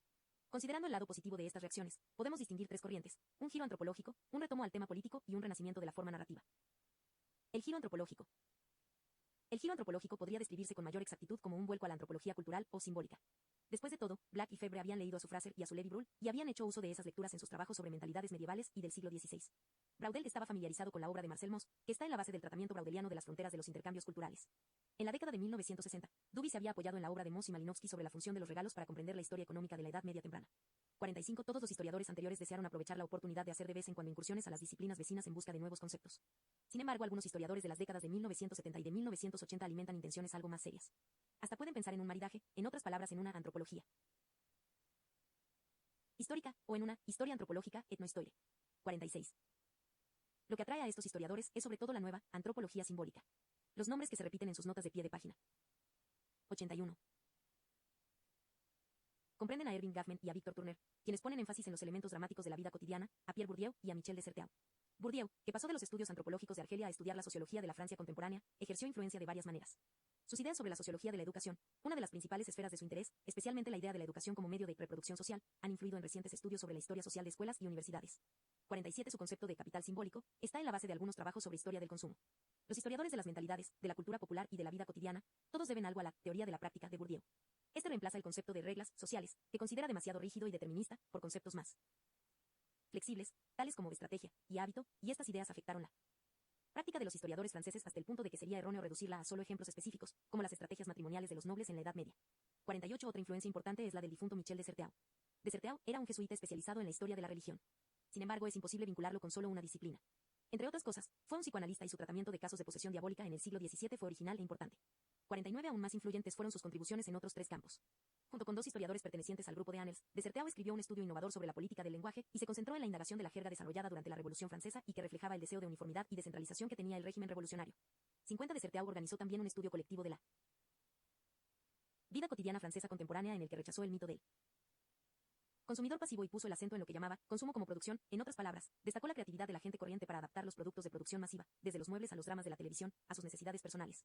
51. Pero quizá lo más importante de todos sean sus ensayos sobre la manera de escribir historia, concentrados en el proceso que Deserteau describió como la elaboración de lo otro, lo diferente, los indios del Brasil, por ejemplo, que con frecuencia es la imagen inversa de la imagen que el autor tiene de sí mismo. 52. Las ideas de Gaffman, Turner, Bourdieu, Deserteau y otros fueron adaptadas, adoptadas y utilizadas para elaborar una historiografía más antropológica. Jacques Le Goff, por ejemplo, estuvo trabajando durante 82. Unos 20 años en lo que podría considerarse la antropología cultural de la Edad Media, y su trabajo iba desde el análisis estructural de las leyendas medievales al estudio de los gestos simbólicos de la vida social, especialmente los ritos de vasallaje. 53. Emmanuel Leroy Ladurie trabajó en la misma dirección en una serie de estudios, de los cuales el más famoso es de lejos su Montaillou. 54. Montaillou es una aldea de Ariège, el sudoeste de Francia, una región en que la herejía de los cátaros se había difundido considerablemente a comienzos del siglo XIV. Los herejes fueron perseguidos, interrogados y castigados por el obispo local, Jacques Fournier. El registro de los interrogatorios ha llegado hasta nosotros, y se publicó en 1965. Indudablemente fue el interés que sentía Leroy por la antropología social lo que le permitió comprender el valor que tenía esta fuente, no solo para el estudio de los cátaros, sino para toda la historia rural de Francia. Leroy advirtió que 25 individuos, alrededor de una cuarta parte de los sospechosos que se nombraban en el registro, provenía de una sola aldea. Leroy tuvo la inspiración de tratar ese registro como el de una serie de entrevistas con aquellas 25 personas, alrededor del 10% de la población de la aldea. Todo lo que tenía que hacer, como nos lo manifiesta el propio Leroy, era reordenar la información suministrada por los sospechosos a los inquisidores y darle la forma de estudio de una comunidad, como los estudios que frecuentemente escribían los antropólogos. 55. Leroy lo dividió en dos partes. La primera se refiere a la cultura material de Montaillou, las casas, por ejemplo, hechas de piedra sin argamasa, lo cual permitía a los vecinos observarse y escucharse a través de los resquicios de las piedras. La segunda parte del libro trata las mentalidades de los aldeanos, su sentido del tiempo y del espacio, sus actitudes ante la infancia y la muerte, la sexualidad, Dios y la naturaleza. Lo mismo que Braudel, Leroy describe y analiza la cultura y la sociedad mediterráneas, pero nadie podría decir que dejó sin tratar a la gente. Su libro conquistó un gran público de lectores, y uno lo recuerda principalmente porque el autor tiene el don de hacer revivir a los individuos, desde ese manso amante de la libertad Pierre Maury, el buen pastor, hasta aquella noble dama, la sexualmente atractiva Beatrice Desplanisoles y su seductor Pierre Clergue, ese sacerdote agresivo y seguro de sí mismo. Montaillou es también un ambicioso estudio de historia social y cultural. Su originalidad no está en las cuestiones que plantea, que, como vimos, son cuestiones que se plantearon dos generaciones de historiadores franceses, como Febre, sobre la incredulidad, o Braudel, sobre la vivienda, o Aries, sobre la infancia, o Flandrin, sobre la sexualidad, etc. 83. Leroy fue uno de los primeros en usar registros de la Inquisición para reconstruir la vida cotidiana y las actitudes de una época, pero no fue el único en hacerlo. La novedad de su manera de abordar la historia consiste en su intento de componer un estudio sobre una comunidad histórica en el sentido antropológico, no una historia de una determinada aldea, sino una pintura de la aldea trazada con las palabras de los propios habitantes, y una pintura de la sociedad más amplia que representan los aldeanos. Montaillou es un primer ejemplo de lo que se ha dado en llamar microhistoria. 56. Aquí el autor ha estudiado el mundo en un grano de arena, o, para citar su propia metáfora, ha estudiado el océano en una gota de agua. Y precisamente en este punto es en el que se concentran las críticas más serias de que fue objeto el libro. 57. Se ha censurado en Montaillou, independientemente de las inexactitudes de detalle, un uso insuficiente mente crítico de su fuente principal, que Leroy caracterizó alguna vez como el testimonio directo de los campesinos sobre sí mismos, le temo ignaje sans intermediaire, que porte le pasan sur lui-meme. 58. Por supuesto, nada de esto es cierto. Los aldeanos hacían sus declaraciones en occitano, y esas declaraciones eran consignadas en latín. Los aldeanos no hablaban espontáneamente de sí mismos, sino que respondían a preguntas hechas bajo amenazas de tortura. Los historiadores no pueden permitirse olvidar a estos intermediarios que están entre ellos mismos y los hombres y mujeres que estudian. La segunda crítica principal del libro, y del enfoque microhistórico que se hacía cada vez más popular, plantea la cuestión de lo que es típico. Ninguna comunidad es una isla, ni siquiera una aldea de montaña como Montaillou. Sus conexiones con el mundo exterior, que llegaban hasta Cataluña, surgen claramente del mismo libro. Queda pues pendiente la cuestión, ¿qué unidad mayor representa la aldea? ¿De qué océano? ¿Es la aldea una gota? Se supone que es típica de Ariège, del sur de Francia, del mundo mediterráneo o de la Edad Media. A pesar de su anterior experiencia con las estadísticas y muestras, el autor no trata este crucial problema de método. Se deberá esto a que escribió Montaillou en reacción contra la aridez de la historia cuantitativa. Así como se encuentran hendeduras en las casas de piedra de la aldea, resulta fácil encontrar resquicios en Montaillou. La obra merece recordarse sobre todo por la facultad que tiene el autor de hacer resucitar el pasado, y también por tratar documentos que hay que leer entre líneas para hacer que revelen lo que los aldeanos ni siquiera sabían que sabían. Se trata de un brillante tour de force de la imaginación histórica que revela las posibilidades de una historia antropológica. 84. Más paradójica es la contribución que hace a esa historia antropológica Roger Chartier, quien es más conocido por su trabajo sobre la historia del libro en colaboración con Martin, Roche y otros autores tratados en la sección anterior. Puede parecer extraño caracterizar a un especialista de la historia de la alfabetización como antropólogo histórico, y no tengo ninguna seguridad de que Chartier aceptaría esta designación. 59. Así y todo, su obra corre en la misma dirección que los recientes trabajos de antropología cultural. La importancia de los ensayos de Chartier estriba en que ellos ejemplifican y discuten un cambio de enfoque, como lo expresa el propio autor, desde la historia social de la cultura a la historia cultural de la sociedad. Los ensayos significan que lo que los anteriores historiadores pertenecientes, o no a la tradición de Annels, suponían en general como estructuras objetivas deben considerarse como culturalmente constituidas o construidas. La sociedad misma es una representación colectiva. Los estudios sobre las mentalidades de Philippe Ariès implicaban que las actitudes frente a la infancia y a la muerte eran construcciones culturales, pero en la obra de Roger Chartier, este punto se hace explícito. Chartier decide estudiar no tanto a los campesinos o vagabundos como las maneras de ver a los campesinos y vagabundos que tienen las clases superiores, es decir, las imágenes del otro. 60. A diferencia de Fourier y Ossoff, ya mencionados, Chartier no se ocupa de las diferencias objetivas que hay entre la Francia del nordeste y la Francia del sudoeste, según la línea tendida desde Estimal a Ginebra. Se concentra en la idea de las dos Francias, en su historia y en los efectos de este estereotipo sobre las medidas gubernamentales. 61. Al tomar distancia respecto de los llamados factores objetivos, Chartier coincide con la actual antropología, con los recientes trabajos sobre lo imaginario y también con el difunto Michel Foucault. A pesar de la crítica que hace Foucault del concepto de influencia, resulta difícil no emplear este término para describir los efectos de su libro en los historiadores franceses del grupo de Annales. Gracias a Foucault esos hombres descubrieron la historia del cuerpo y las relaciones que hay entre esa historia y la historia del poder. También importante en el desarrollo intelectual de muchos hombres de la tercera generación fue la crítica que hizo Foucault a los historiadores por lo que él llamaba su pobre idea de lo real, en otras palabras, por reducir lo real a la esfera de lo social, dejando fuera de ella el pensamiento. El reciente vuelco a la historia cultural de la sociedad, bien ejemplificado por Chartier, debe mucho a la obra de Foucault. 62. Los estudios de Chartier sobre la historia del libro siguen líneas 85. Similares y muestran su creciente insatisfacción con la historia de las mentalidades y con la historia serial del tercer nivel. 63. Sus ensayos sobre la Biblioteca Azul, por ejemplo, socavan la interpretación dada por Robert Monroe y Tratada Supra, pues sugiere que esos libros baratos vendidos por boneros no eran leídos exclusivamente por los campesinos o por la gente ordinaria. Antes de 1660 por lo menos los lectores eran generalmente parisienses. 64. Un punto de vista más general en el que insiste Chartier es el de que resulta imposible establecer relaciones exclusivas entre formas culturales específicas y grupos sociales particulares. Esto desde luego hace mucho más difícil la historia serial de la cultura, si no la hace completamente imposible. Por eso Chartier desplazó su atención, siguiendo a Pierre Bourdieu y a Michel de Certeau, hacia las prácticas culturales, atención compartida por varios grupos. 65. En su análisis de los libros baratos y otros textos, el término central es apropiación. Sugiere Chartier que lo popular no debe identificarse con el particular cuerpo de textos, objetos, creencias o lo que fuere. Lo popular consiste en una manera de usar productos culturales, como el material impreso o los festivales. Los ensayos de Chartier tienen por eso mucho que ver con las refundiciones de textos, con las transformaciones sufridas por textos particulares para adaptarse a las necesidades del público, o, más exactamente, de sucesivos públicos. Un análogo interés por la apropiación y la transformación está en la base de una de las empresas historiográficas francesas más notable de los últimos años, la obra colectiva sobre los lugares del recuerdo, publicada por Pierre Nora, quien combina las funciones de editor y de historiador. 66. Estos volúmenes, que tratan temas tales como la bandera tricolor, la Marsellesa, el Panteón y la imagen del pasado que se encuentra en enciclopedias y en manuales escolares, marcan un retomo a las ideas que alimentaba Maurice Alwach sobre el marco social de la memoria, ideas que habían inspirado a Mark Black pero que habían sido bastante olvidadas por historiadores posteriores. En su interés por emplear el pasado aplicado al presente, esas ideas ejemplifican un modo antropológico de abordar la historia, una antropología reflexiva en este caso, puesto que los autores forman un grupo de historiadores franceses que escriben sobre la historia de Francia. Organizados alrededor de los temas de la Revolución y la Nación, estos volúmenes revelan también un retomo al tema político. 86. El retorno al tema político. 67. Tal vez el cargo más notorio formulado contra la llamada Escuela de Annales sea el de su supuesto descuido de la política, una acusación cuya veracidad la revista parece confesar, pues lleva en su subtítulo la leyenda Economie Société Civilisations sin mencionar estados. Esta crítica tiene por cierto algún peso, pero es necesario considerarla más precisamente. Febre y Braudel habían concentrado sus esfuerzos en la lucha política académica, pero una serie de historiadores importantes del grupo intervinieron en la política de la Francia de posguerra, a menudo como miembros, por lo menos durante algún tiempo, del Partido Comunista. Las reminiscencias de uno de ellos ofrecen un vívido cuadro de las reuniones del partido, de las denuncias, de las expulsiones y de las renuncias de los años que siguieron a 1956. 68. La acusación de descuidar lo político se dirigía, por supuesto, a la obra historiográfica del grupo, pero aquí es preciso distinguir matices. Por ejemplo, sería difícil sostener el argumento en el caso de Mark Black. Su obra Los Reyes Taumaturgos, traducida al inglés como The Royal Touch, aspiraba a ser una contribución de la historia sobre la realeza. Su sociedad feudal comienza con una relación de las invasiones a Europa occidental de los vikingos, los musulmanes y los húngaros y comprende una larga sección sobre el feudalismo como forma de gobierno. En el caso de Lucien Febvre, la crítica tiene más peso. Aunque Febvre había tratado la rebelión de los Países Bajos con considerable extensión en su tesis sobre Felipe II y el Franco Condado, este autor denunció posteriormente la historia política con su habitual violencia y se entregó a estudiar la religión y las mentalidades. En el caso de Braudel, habría que observar que la sección estructural del Mediterráneo comprende capítulos sobre los imperios y la organización de la guerra. Lo que Braudel pasa por alto son los sucesos políticos y militares por considerarlos un tipo de historia sumamente superficial. Los estudios regionales sobre la Francia moderna temprana que llevan el sello de Annales se limitaron generalmente a la historia económica y social. El Bouvard de Goubert es un ejemplo obvio. Sin embargo, nadie podría decir que Goubert sea un historiador sin interés por la política. Escribió un libro sobre Luis XIV y un estudio del antiguo régimen cuyo segundo volumen se ocupa del poder. 69. Tal vez la región no sea el marco apropiado para un estudio de la política del antiguo régimen. Esa suposición puede muy bien haber disuadido a los autores de estudios regionales de incluir en su obra una sección sobre política. Sin 87. Embargo, los trabajos de discípulos de Mousnier sobre rebeliones populares y algunos recientes estudios norteamericanos sobre política en el nivel regional sugieren que esa suposición era errada y que se perdió una espléndida oportunidad de hacer historia total. 70. La excepción evidente a la regla es, según vimos, Leroy Ladurie, quien trató las rebeliones del Languedoc, aunque no la administración de la provincia, y quien produjo posteriormente algunos estudios explícitamente políticos. 71. Los medievalistas del grupo de Annales están muy lejos de desdeñar la historia política, por más que dediquen mayor atención a otros temas. Georges Duby, que comenzó su carrera como historiador económico y social para pasar luego a cultivar la historia de las mentalidades, escribió una monografía sobre una batalla medieval, Bouvines, que luego trataremos.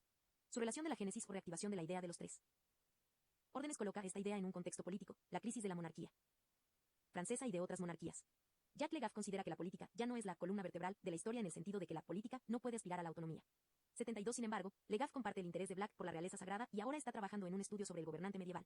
No puede sorprender, sin embargo, comprobar que la mayor atención a la política fue dedicada por los historiadores del grupo de Annales a lo que los franceses llaman historia contemporánea, en otras palabras, al periodo que comenzó en 1789. A François Furet y a Michel Bobelle, que han dedicado mucho tiempo a la Revolución Francesa, a pesar de tener otros intereses históricos, no se los puede acusar de descuidar la política. Tampoco se lo puede acusar a Marc Ferro, historiador de la Revolución Rusa y de la Primera Guerra Mundial. Sin embargo, la figura sobresaliente de este dominio es con seguridad Maurice Agulon. Agulon es el autor de La República en la Aldea, un estudio sobre la conducta política de la gente corriente del Var, Provenza, desde 1789 a 1851. 73. Este estudio hace uso de un marco ampliamente marxista, el del crecimiento de la conciencia política. El autor describe los años 1815 a 48 como los años de preparación, en los que los conflictos por abusos contra el derecho común, especialmente la explotación de la madera de los bosques, junto con la ampliación del horizonte cultural debida a la difusión de la alfabetización, estimularon el aumento de la conciencia política en esa región. Agulon presenta los breves años de la Segunda República, 1848 a 51, como los años de revelación, en los que la gente común del Var votó por primera vez y lo hizo por la izquierda. Aunque el trabajo se refiere más a los campos que a las ciudades, resulta tentador afirmar que el estudio de Agulon tiene que ver con la formación de la clase obrera provenzal. 74. El paralelo con Edward Thompson puede extenderse. Ambos historiadores eran marxistas, abiertos, empiristas, eclécticos. 75. Ambos estaban interesados por las formas de sociabilidad. Thompson se ocupó de sociedades de amigos y de sus ritos de mutualidad. 76. Agulon, gracias a quien la palabra sociabilité es ahora corriente en Francia, había estudiado las logias masónicas y las confraternidades católicas desde este punto de vista y luego estudió los círculos burgueses y el café. Los dos historiadores tomaban muy seriamente en cuenta la cultura. Thompson describió la tradición del radicalismo popular. Agulon describió jaranas y carnavales, como ese carnaval sedicioso de Vidauban de 1850, bastante suave si se lo compara con el carnaval de Roumens de 1580, pero significativo como ilustración de los procesos opuestos pero complementarios de arcaísmo y modernismo, de folclorización de la política y de politización del folclore. 77. Se da una interpenetración análogamente fructífera de la historia política y de la historia cultural en la obra más reciente de Agulon. Su Mariana en el combate analiza las imágenes republicanas francesas y su simbolismo desde 1789 a 1880 al concentrarse en las representaciones de Marianne, que es la personificación de la República, y al subrayar la cambiante significación de su imagen, tanto en la cultura popular como en la cultura de la élite, en el periodo que va de la Revolución Francesa a la Comuna de París. 78. Su ensayo, publicado en los lugares de recuerdo, tiene una orientación semejante y presenta la alcaldía de la ciudad del siglo XIX, la Mari, como la institución en la que cobran cuerpo los valores republicanos. Este es un texto que los historiadores deben aprender a leer. 79. Resumamos. Febre y Braudel pueden no haber ignorado la historia política, pero tampoco la hicieron objeto de su máxima prioridad. El retomo al tema político producido en la tercera generación es una reacción contra Braudel y también contra otras formas de determinismo, especialmente el economismo marxista. Esa reacción está vinculada con un redescubrimiento de la importancia que tiene la acción frente a la estructura. También está vinculada con la percepción de la importancia de lo que los norteamericanos llaman cultura política, la importancia de las ideas y de las mentalidades. Gracias a Foucault, esta corriente también se extiende en la dirección de la micropolítica, es decir, la lucha por el poder en el seno de la familia, en las escuelas, en las fábricas, etc. 80. Como resultado de estos cambios, la historia política se encuentra en un proceso de renovación. 81. 89. El renacimiento de la forma narrativa. El retomo a la historia política está relacionado con la reacción contra el determinismo, la cual a su vez inspiró el giro antropológico, como ya vimos. La preocupación por la libertad humana, junto con el interés por la microhistoria, también está en la base de la reciente biografía histórica cultivada dentro del grupo de Annales y fuera de él. Georges Duby publicó la biografía de un personaje inglés medieval, William, en tanto que Jacques Le Goff está trabajando sobre la vida de un rey de Francia, San Luis. Este renacimiento de la biografía no es un simple retomo al pasado. La biografía histórica se cultiva por diferentes razones y toma diferentes formas. Puede ser un medio para comprender la mentalidad de un grupo. Una de las formas que toma esta biografía es la vida de una persona más o menos corriente, como el burgués de Aix en Provence, Joseph Sec, sobre cuya irresistible ascensión escribió Michel Bobelle, o el artesano parisiense, Jean-Louis Menetra, estudiado por Daniel Roche. 82. El retomo al tema político está vinculado también con una reactivación del interés por la narración de acontecimientos. Los acontecimientos no son siempre políticos. Piénsese en la Gran Bancarrota de 1929, en la Gran Peste de 1348 o hasta en la publicación de La Guerra y la Paz. Así y todo, la historia política, la historia de los acontecimientos y la narración histórica están estrechamente entrelazadas. Paralelo al llamado retomo a la política, se ha dado un renacimiento de la narración entre los historiadores de Francia y otros lugares. La expresión es del historiador británico Lawrence Stone, quien atribuye esta tendencia a una muy difundida desilusión con el modelo económico determinista de explicación histórica, empleado por los historiadores marxistas y los historiadores de Annales por igual, y especialmente la desilusión provocada por el hecho de que ese modelo relega la cultura a la superestructura o tercer nivel. 83. No hay duda de que Stone percibió una tendencia muy significativa, pero aquí también hay que distinguir matices. El hecho de que Durkheim, Simian y Lecoultre desecharan desdeñosamente la historia de los acontecimientos, Historia evenementielle, fue tratado al comenzar este libro. El acento que Febre pone en la historia orientada según un problema sugiere que este autor compartía semejante punto de vista a pesar del lugar que da a los acontecimientos de la rebelión de los Países Bajos en su tesis doctoral. Mark Black, que yo sepa, nunca denunció la historia de los acontecimientos, pero tampoco escribió esa clase de historia. 90. En cuanto a Braudel, denunció esta historia y también la escribió. Más exactamente, según vimos, declaró que la historia de los acontecimientos era la superficie de la historia. No dijo que esa superficie careciera de interés, por el contrario, la describió como la más excitante. 84 Esa historia tenía para él, sin embargo, el interés de lo que pudiera revelar sobre las realidades más profundas, sobre las corrientes que se movían debajo de la superficie. Para Braudel los sucesos eran simples espejos que reflejaban la historia de las estructuras. En su magistral estudio del tiempo y la narrativa, el filósofo Paul Ricoeur ha sostenido que todas las obras de historia son narrativas, hasta el Mediterráneo de Braudel. Su demostración de las similitudes que hay entre historia convencional e historia estructural, en su temporalidad, en su causalidad, etc., es difícil de rebatir. Sin embargo, decir que el Mediterráneo es una historia narrativa supone, por cierto, emplear la palabra narrativa en un sentido tan amplio que el término pierde su utilidad. 85 La mayor parte de las monografías regionales de las décadas de 1960 y 1970 van más lejos que Braudel en esa dirección, puesto que no contienen ninguna narración. La excepción fue Los campesinos del Languedoc, de Leroy-Ladurie, estudio en el que, como vimos, el análisis estructural alternaba con relaciones de sucesos, especialmente protestas, el Carnaval de Roumens de 1580, el alzamiento producido en el Vivarais en 1670, la rebelión de los camisardos de 1702. La manera que tiene Leroy de tratar los sucesos como reacciones o respuestas a cambios estructurales no estaba muy lejos del punto de vista de Braudel, que los consideraba espejos que revelaban estructuras subyacentes. Algo parecido podría decirse del libro que Georges Duby publicó en 1973, un libro que habría podido chocar a Febre, puesto que se refería no solo a un suceso sino a una batalla, la batalla de Bouvines. Librada el 27 de julio de 1214. En realidad, el libro fue escrito para una serie bastante anticuada llamada Comadas que hicieron a Francia, Journées qui ont fait la France, dirigida al gran público. Sin embargo, Duby no representa un retomo a la historia anticuada. Empleó fuentes contemporáneas de la batalla para mostrar actitudes medievales frente a la guerra y consideró las visiones posteriores de Bouvines como un mito que revelaban más sobre los narradores que sobre el suceso que ellos narraban. 86 La cuestión que estos estudios no plantean es la de saber si por lo menos algunos acontecimientos no pueden modificar las estructuras en lugar de simplemente reflejarlas. ¿Qué decir de los sucesos de 1789 o de 1917, por ejemplo? El sociólogo Émile Durkheim, a quien deben tanto los críticos de la historia y Evenementielle, estaba preparado para descartar. 91. Hasta 1789 y considerar ese acontecimiento como un síntoma antes que como una causa de cambio social. 87 Sin embargo, hay signos de que los historiadores se están apartando de esta posición extrema darquiniana o braudeliana. Por ejemplo, un estudio sociológico sobre una región del oeste de Francia, el departamento del Sarthe, ha aducido la necesidad de tener en cuenta los sucesos de 1789 y los sucesos siguientes para tratar de explicar las actitudes políticas de la región, dividida en una a la izquierda al este y una a la derecha al oeste.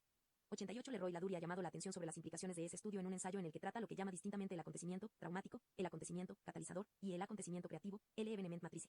Su empleo de metáforas tan divergentes sugiere que Leroy no capta la importancia de los acontecimientos, de suerte que su artículo no pasa de ser una recomendación general al historiador para que reflexione sobre la relación que hay entre sucesos y estructuras. 89 Sin embargo, algunos años después, Leroy volvió a ocuparse del Carnaval de Roumens, que convirtió en el tema de un libro. Analizó el suceso como un drama social, que hizo manifiestos los conflictos latentes en aquella pequeña ciudad y sus alrededores. En otras palabras, síntoma antes que causa. 90 Por supuesto, el Carnaval de Roumens no fue un gran acontecimiento. Más difícil es desechar como meros reflejos de estructuras sociales los acontecimientos de 1789 o la Gran Guerra de 1914 a 18 o la Revolución de 1917, todos temas sobre los que escribieron los historiadores de Annales. 91 En un estudio reciente, François Furet llega a sugerir no solo que los acontecimientos de la Revolución Francesa quebrantaron las antiguas estructuras y dieron a Francia su patrimonio político, sino que hasta unos pocos meses de 1789 fueron decisivos. 92 Otro rasgo de la tercera generación de Annales merece considerarse. Es en la tercera generación cuando se hace popular en Francia la historia cultivada por el grupo de Annales.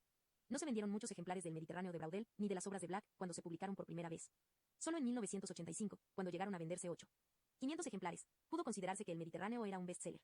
Por otro lado, Montaillot encabezó la lista de los libros que no eran de ficción más vendidos en Francia, y sus ventas llegaron al apogeo cuando Mitterrand admitió en televisión que lo había estado leyendo. Mientras tanto, la aldea misma era inundada por oleadas de turistas. Montaillot fue un libro escrito en el lugar adecuado y en el 92 momento adecuado, impulsado por las olas de la ecología y del regionalismo, pero su éxito es el ejemplo más espectacular del interés que muestra ahora el público francés por la nueva historia. Cuando en 1979 se publicó la trilogía de Braudel Civilización y Capitalismo, el libro fue objeto de una atención muy diferente de la suscitada por sus anteriores libros por parte de los grandes medios de difusión. Algunos miembros del grupo de Annales aparecen regularmente en televisión y en programas de radio, y hasta son productores de ellos, como Georges Duby y Jacques Le Goff. Otros, como Pierre Chaunou, Roger Chartier, Mona Ossoff y Michele Perú escriben regularmente en periódicos y revistas, incluso en Le Figaro, Le Monde, El Express y Le Nouvel Observateur. Es difícil imaginar otro país u otro periodo en el que tantos historiadores profesionales estén tan firmemente establecidos en los grandes medios de comunicación. Los trabajos de los historiadores de Annales solían publicarse en gruesos volúmenes y en pequeñas ediciones de la casa Armand Collin, los fieles editores de la revista, o de Haute Saturs. En la actualidad, suelen ser delgados volúmenes editados por importantes casas comerciales y a menudo publicados en series que editan otros historiadores de Annales. En la década de 1960, Aries y Mandroux publicaron una serie sobre civilizaciones y mentalidades para la casa Plon. Agoulon publica ahora una serie histórica para Obie Mantan, en tanto que Duby ha editado más de una vez para Sewil, incluso historias en varios volúmenes sobre la Francia rural, la Francia urbana y la vida privada. Un ejemplo de colaboración aún más estrecha entre historiadores y editores es el de Pierre Nora, que enseña en la ICAL y trabaja para Gallimard. Fue Nora quien fundó la conocida serie Bibliothèque des Histoires, que comprende una serie de estudios escritos por sus colegas. No afirmo que los medios de difusión hayan creado la ola de interés por esta clase de historia, aunque muy bien pueden haberlo fomentado. Los productores y editores deben haber pensado que había demanda por la historia en general, y en particular por la historia sociocultural del estilo de Annales.